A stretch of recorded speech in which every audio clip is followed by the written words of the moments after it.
अस्सलामुअलैकुम दोस्तों, आज हम जानेंगे उहुद की लड़ाई इस्लाम में दूसरी सबसे बड़ी लड़ाई है। वीडियो को अंतिम तक देखें। उहुद की लड़ाई इस्लामी इतिहास की एक महत्वपूर्ण घटना है जो मदीना शहर के पास वर्ष 625 ईस्वी 3 हिजरी में हुई थी। यह पैगंबर मोहम्मद उन पर शांति के नेतृत्व वाले मुस्लिम समुदाय और मक्का की कुरैश जनजाति के बीच एक बड़ा संघर्ष था। इस लड़ाई का ऐतिहासिक और रणनीतिक महत्व है और इसमें मुसलमानों के लिए कई मूल्यवान सबक शामिल हैं।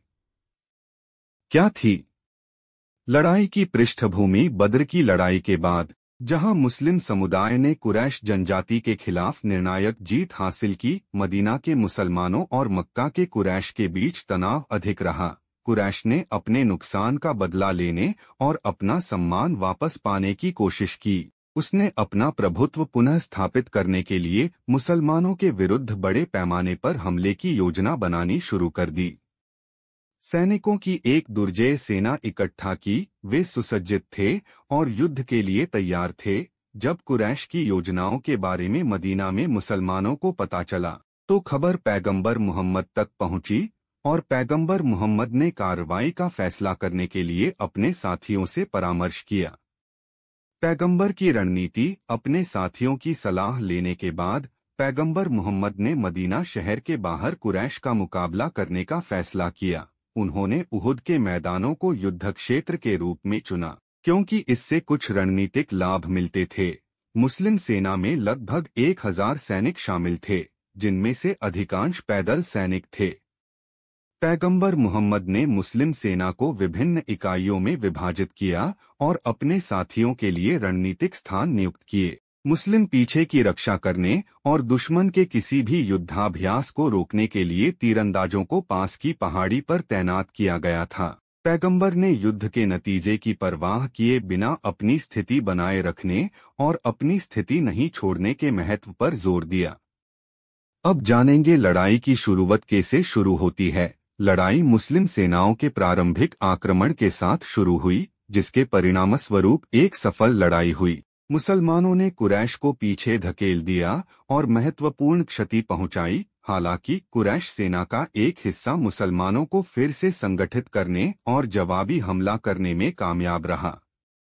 युद्ध के दौरान एक महत्वपूर्ण क्षण में पहाड़ी पर तैनात तीरंदाजों के एक समूह ने पैगंबर के आदेशों की अवज्ञा की और युद्ध के मैदान से लूट इकट्ठा करने में शामिल होने के लिए अपना स्थान छोड़ दिया।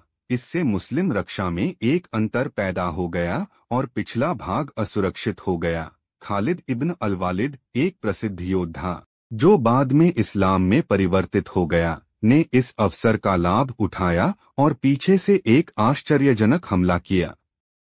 उनके पिछले हिस्से पर अचानक हमले से मुस्लिम सेना को तीव्र लड़ाई और भ्रम का सामना करना पड़ा। कुरैश ने बढ़त हासिल करना शुरू कर दिया, जिससे मुसलमानों को झटका लगा। लड़ाई में पैगंबर के कई प्रमुख साथी शहीद हो गए, जिनमें पैगंबर के चाचा और एक दुर्जय योद्धा हमजा इब्न अब्दुल मुत्तलिब भी शामिल थे। इस संघर्ष के दौरान पैगंबर मोहम्मद स्वयं घायल हो गए। कठिनाइयों के बावजूद पैगंबर मोहम्मद ने मुस्लिम सेना को फिर से संगठित करने और उनकी रक्षा बनाए रखने के प्रयास किए। हालांकि अनिश्चित स्थिति को पहचानते हुए उन्होंने उहुद के पहाड़ी दर्रे पर रणनीतिक वापसी का आदेश दिया, जिससे प्राकृतिक सुरक्षा प्रदान की गई और दुश्मन की प्रगति में बाधा उत्पन्न हुई। जितना संभव हो उतने लोगों की सुरक्षा सुनिश्चित करते हुए मुसलमान संगठित तरीके से पीछे हट गए। हालांकि उहुद की लड़ाई मुसलमानों के लिए एक रणनीतिक झटका थी, लेकिन वे पूरी तरह से पराजित नहीं हुए थे। कुरैश ने अपना फायदा नहीं उठाया और मक्का की ओर पीछे हट गए। पैगंबर मोहम्मद शेष मुस्लिम सेनाओं के साथ फिर से संगठित होने और स्थिति का आकलन करने के लिए मदीना लौट आए। उहुद की लड़ाई ने मुस्लिम समुदाय को एक मूल्यवान सबक सिखाया। पैगंबर के निर्देशों का पालन करने, एकता और अनुशासन बनाए रखने और संघर्ष के समय निरंतर सतर्कता की आवश्यकता पर जोर दिया। इस लड़ाई ने विपरीत परिस्थितियों में मुस्लिम समुदाय के लचीलेपन और धैर्य को भी उजागर किया। उहुद की लड़ाई उन चुनौतियों की याद दिलाती है जिनका सामना शुरुआती मुसलमानों को इस्लामी आस्था की स्थापना और बचाव में करना पड़ा था। यह इस्लामी इतिहास की एक महत्वपूर्ण घटना है जो पैगंबर मोहम्मद के साथियों द्वारा सीखे गए साहस, बलिदान और सबक को दर्शाती है। लड़ाई ने प्रतिकूल परिस्थितियों में रणनीतिक योजना, अनुशासन और पैगंबर के आदेशों का पालन करने के महत्व को प्रदर्शित किया। यह इस्लाम के प्रति आस्था, दृढ़ता और अटूट प्रतिबद्धता का एक स्थायी उदाहरण है। वीडियो अच्छा लगा तो लाइक और चैनल को सब्सक्राइब करना दोस्तों। वीडियो देखने के लिए धन्यवाद दोस्तों।